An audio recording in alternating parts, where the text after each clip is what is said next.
Varicose veins కి సరైన చికిత్స కోసం సంప్రదించండి ఎవిస్ హాస్పిటల్. హాయ్ హలో నమస్తే, వెల్కమ్ టు సుమన్ టీవీ. ప్రస్తుతం మనతో పాటు ఉన్నారు డాక్టర్ మధురిమారెడ్డి గారు, సైకాలజిస్ట్ అండ్ లైఫ్ కోచ్. మేడంతో మాట్లాడదాం. నమస్తే మ్యామ్. నమస్తే నవీన గారు. మ్యామ్, మెంటల్గా సైకలాజికల్గా హెల్దీగా ఉండాలి మనం అంటే ఏం చేయాలి? అంటే అసలు మెంటల్గా కూడా హెల్దీగా అంటారు కదా, చాలా మంది ఫిజికల్గా బాగుంటారు, టాప్ టు బాటమ్ బాగానే ఉన్నావు కదా నీకేంటి అంటారు, కానీ మెంటల్లీ సిక్గా ఉంటారు, వాళ్ళు అంటే అన్ఫిట్ ఉంటారు. అసలు ఎందుకు అంటారు? సైకలాజికల్గా మెంటల్గా మనం హెల్త్ బాగుండాలి అంటే ఏం చేయాలి? So good question. నేను ఎప్పుడు నా ఫస్ట్ బుక్లో నేను 3 books, ఇప్పుడు 3rd book ఆథర్ చేస్తున్నా, కొన్ని రోజుల్లో లాంచ్ అవుతుంది అది. That is mental health book. So first book నాది ఇంటర్నేషనల్ బెస్ట్ సెల్లర్ అమ్మ, అది అవేకనింగ్ బుక్. దానిలో కూడా చాలా టూల్స్ ఇచ్చాను దానిలో. Second book is emotional mastery అది. తర్వాత ఇప్పుడు మెంటల్ హెల్త్ బుక్లో నేను చాలా రీసెర్చ్ చేసి దాంట్లో రాస్తున్నాను. సో 7 dimensions అండ్ లైఫ్ అని ఒకటి చెప్తాను అందరికీ, tools and techniques. 7 dimensions of life అంటే first one is physical dimension. ఈ 7 dimensions ఫాలో అవుతే మనకు మెంటలీ, ఫిజికలీ, ఎమోషనలీ మనం స్ట్రాంగ్ ఉంటాం ఎప్పుడు. సో మామూలుగా అయితే ఏం చేస్తారంటే అందరూ, మనము మెంటలీ ఎందుకు వీక్ అవుతాము అంటే because of our own personality type ఒకటి ఉంటుంది. మన పర్సనాలిటీ ఇంట్రోవర్టిక్ ఉండడము, లేకపోతే ఎక్స్ట్రోవర్టిక్, ఇంట్రోవర్టిక్ అని 2 types ఉంటాం. ఇంట్రోవర్టిక్ అంటే కామన్, క్వైట్, సెన్సిబుల్, సెన్సిటివ్ ఉండడము, లేకపోతే 4 గోడల మధ్యలోనే ఉండడానికి ఎప్పుడు ఇష్టపడ్డాము, బయటికి రాకుండా 4 గోడల మధ్యలోనే ఉండడం ఎప్పుడు, మరి బయటికి రాకుండా షై ఉంటారు చాలా మంది, సిగ్గు బిడియం ఎక్కువ ఉండడము, తర్వాత నలుగురితో కలవకుండా ఉండడము, తర్వాత ఎక్స్పోజ్ కాకుండా ఉండడం అన్నిటికీ, ఏముందిలే ఇంట్లోనే ఉందామని. ఇప్పుడు కోవిడ్ వలన వర్క్ ఇంట్లో కావడం అదొక్కటే కాకుండా స్వతహాగా కూడా ఎప్పుడు ఇంట్లోనే ఉండడము, ఇంట్లో ఉండడానికి ఇష్టపడ్డము కూడా. సో బయట ఎక్స్పోజ్ కాకపోవడము ఎక్కువ, అది ఒక కారణం ఉంటుంది. ఇంట్రోవర్టిక్ అంటాం దాని క్వాలిటీస్ కూడా అట్లా ఉండడం. తర్వాత ఒకటి జెనెటికలీ, యాజ్ హెరిడిటీ వల్ల కూడా వచ్చేటివి ఉంటాయి, కొన్ని జెనెటికలీ ఉంటాయి. సో ఇవన్నీ కారణాలు ఒకటి రావడం. ఓవర్ థింకింగ్ ఒక కారణం. ఒక చిన్న దానికి కూడా మనం ఓవర్ థింక్ చేయడం, ఏదన్నా అతిగా ఆలోచించడం, చిన్నదానికి కూడా ఏదైనా జరిగింది అనుకోండి అతిగా ఆలోచించడం. ఇంకొకటి ఏంటంటే బ్యాగేజ్ చేసుకోవడం మైండ్. నిన్న జరిగినవి, లాస్ట్ మంత్ జరిగినవి, లాస్ట్ ఇయర్ జరగడం కూడా ఆలోచించడం అతిగా. ఏదైనా చిన్నది జరిగింది, ఒకరి మధ్యలో ఏదైనా అనుకుంటాము, అది అలాగే ఈరోజు అనుకున్నట్లే పదే పదే అదే ఆలోచించుకొని బాధపడ్డము, అనడము, మరి రియాక్ట్ కావడము సిచ్యువేషన్కి. ఏదైనా సిచ్యువేషన్ అవుతుంది, మన ఇద్దరి మధ్యలో ఏదైనా అయింది, మీరు ఏదైనా అంటారు, నేను అంటాము, అది ఎక్స్ప్లెయిన్ చేసుకుంటాము. అది ఎలా తిరగబడతాము, దానికి రియాక్ట్ అవుతాము అనేది చాలా ఉంటుంది ఇంపార్టెంట్. దాన్ని ఎమోషనల్ క్వశ్చంట్ అంటాం, అంటే ఎమోషనల్ ఇంటెలిజెన్స్ అంటాం ఈ లోపల వర్డ్. అది నేను ఎమోషనల్ మాస్టరీలో చాలా ఎక్స్ప్లెయిన్ చేశాను. అది చాలా డిపెండ్ అవుతుంది మన ఎమోషనల్ హెల్త్కి, మెంటల్ హెల్త్కి. సో ఇది ఒక రీజన్ ఉంటుంది. సో 7 dimensions ఆఫ్ లైఫ్ అంటే ఏంటంటే, ఫస్ట్ది మన ఫిజికల్ హెల్త్. మనం ఈ లోపల కోవిడ్ మనకు ఒకటి చాలా నేర్పించింది, మన హెల్త్ మన ఇంపార్టెంట్. డాక్టర్స్ కానీ రెస్పాన్సిబుల్ కాదు, మన పక్కింటి వాళ్ళు, ఎదురింటి వాళ్ళు, లేకపోతే మన ఓన్ పేరెంట్స్, లేకపోతే ఇంట్లో వాళ్ళు కాదు. We are responsible for our own health. ఎందుకంటే మనము బాడీని అయితే రెంట్కి తీసుకోలేము. ఇండ్లు తీసుకోవచ్చు, కార్ తీసుకోవచ్చు, అన్నీ తీసుకోవచ్చు, కానీ బాడీని రెంట్కి తీసుకోలేము. ఇదే బాడీలో ఉండాలి మనం లైఫ్ అంతా. సో ఫిజికల్ హెల్త్ అనేది చాలా ముఖ్యమైనది. సో ఫిజికల్ హెల్త్ ఎందుకంటే మనము ఎవ్రీడే ఏం చేయాలి అంటే, సండే కావచ్చు, మండే కావచ్చు, we need to exercise everyday. 40 minutes exercise చేస్తే ఎవ్రీడే మనకు హెల్త్ ఎంతో బాగుంటుంది. ఎన్ని ఎక్సర్సైజ్ చేయాలి, కానీ చెయ్యడం ఇంపార్టెంట్. మనం సైక్లింగ్ చేయొచ్చు, వాకింగ్ చేయొచ్చు, జిమ్కి వెళ్ళొచ్చు, కానీ చెయ్యడం మ్యాండేటరీ. ఏదో ఒక టైం సెట్ చేసుకొని, ఈ టైం నెగోషియబుల్ కాదు, ఎక్సర్సైజ్ చేయాలి. దీనివల్ల మనకు మెంటల్ హెల్త్ ఏ ప్రాబ్లం రాదు, అది టేక్ కేర్ చేస్తుంది. ఇంకా నెక్స్ట్ ఏంటంటే, second is mental dimension. First physical dimension, second is mental dimension of life. Mental dimension ఏంటంటే, మైండ్ ఈ రోజుల్లో ఎంతో నాయిస్ చేస్తుంటుంది బయట.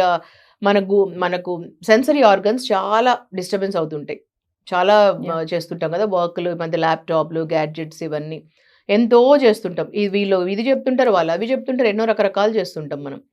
సో మనం ఏం చేయాలంటే, అట్లీస్ట్ ఒక రోజులో 10 minutes టైం మనము ఏమి చేయకుండా మెడిటేషన్ చేసుకోవాలి.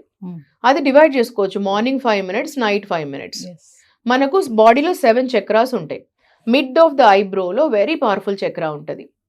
ఆ మిడ్ ఆఫ్ ద ఐబ్రో మనము ఇట్లా క్లాస్ చేసుకొని, ఇలా పెట్టుకొని, కళ్ళు మూసుకొని మనము ఒక మెడిటేషన్ లాగా ధ్యానం చేసుకుంటే, ఎనీ మ్యూజిక్ పెట్టుకోవచ్చు, మ్యూజిక్ పెట్టుకోకపోయినా పర్వాలేదు, బిగినర్స్ అయితే మిడ్ ఆఫ్ ద ఐబ్రోలో తీసుకొచ్చి అటెన్షన్ కొంచెం కామ్గా ఉండి కళ్ళు మూసుకొని ఒక 5 minutes మార్నింగ్ అండ్ నైట్ ఇలా చేస్తే మనకు ప్రశాంతత ఉంటుంది. మీరు రోజు చేయడం important. Consistency is the key. ఒకరోజు చేసి 5 రోజులు చేయకుండా నాకు ఇలా ఉంది అంటే కుదరదు. ఎవ్రీ డే చేయడం ఇంపార్టెంట్. అది సెకండ్ డైమెన్షన్, మెంటల్ డైమెన్షన్. ఇది చాలా మీకు మార్పు వస్తుంది. తర్వాత next third one is psychological dimension of life. అంటే సైకి అంటే మైండ్ అండి. మీ సైకి మీకు తెలియాలి. అంటే మీకు ఏమి ఇష్టమో ఏమి ఇష్టం లేదు, డూస్ అండ్ డోంట్స్. మీ గురించి మీరు ఫ్రెండ్షిప్ చేయండి. చాలా మంది మనం స్ట్రేంజర్ లాగా ఉంటాం, మన గురించి మనకే అర్థం కాదు.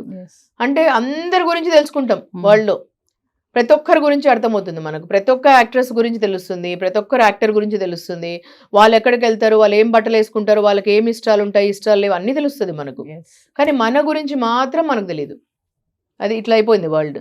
సో దాని బదులు మనం మన గురించి మనకు అర్థం చేసుకోవాలి ఫస్ట్. అంటే we should make friendship with our cells. అది చాలా important. So you should know about your own psyche. మన సైకి అంటే మన మైండ్. మనకి ఏది ఇష్టం ఏది ఇష్టం లేదు, దేనివల్ల మనకు కోపం వస్తుంది.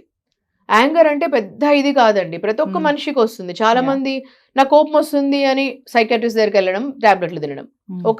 ఈ మధ్యలో ఇన్ని టాబ్లెట్స్ మనము డ్రై ఫ్రూట్స్ లాగా తింటున్నారు ఈ మధ్యలో అందరూ. మార్నింగ్ బ్రేక్ఫాస్ట్కి ఒక చిన్న కప్పు నిండా టాబ్లెట్లు తింటున్నారు. అంటే కోపం అనేది ప్రతి ఒక్కరికి వస్తుంది. అది ఎందుకు వస్తుంది అని మీరు పేపర్ పెన్ తీసుకొని రాసుకోండి.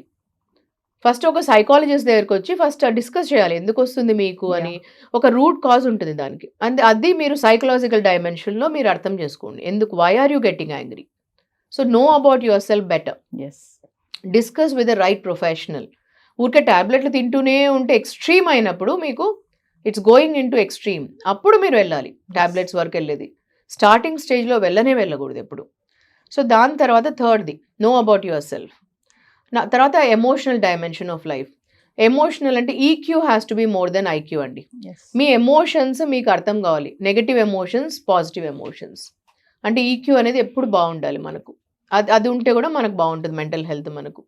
అంటే మన ఎమోషన్స్ మనకు అర్థం కావాలి. ప్రతి ఒక్క మనిషిలో నెగటివ్ ఉంటాయి, పాజిటివ్ ఎమోషన్స్ ఉంటాయి.